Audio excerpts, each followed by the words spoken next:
పొడమి తల్లికి మొక్కి నిస్వార్థంగా దుక్కి దున్ని సాగు చేసి సిరులు పండించి ఆ భూదేవి ప్రసాదాన్ని అందరికీ అందించి మహోన్నత కార్యం వ్యవసాయం.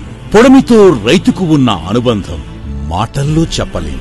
ఆ మట్టివాసనే అతని శ్వాస, ఆ మట్టి స్పర్శే అతని జీవన ధ్యాస. ఆ భూమే అతనికి ఆలయం, అదే జీవనాధారం. ప్రతి అడుగును ప్రేమిస్తాడు, ప్రతి మట్టి రేణువును తాకుతాడు.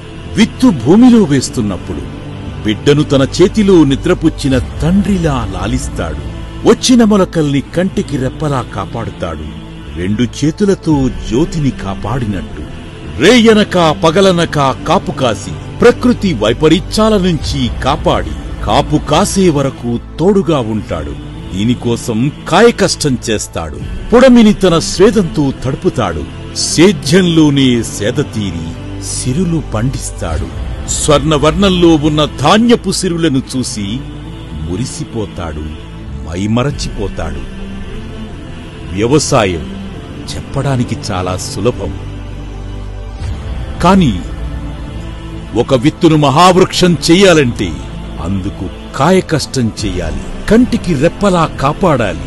మొక్క దశ నుంచి మహావృక్షం అయ్యే వరకు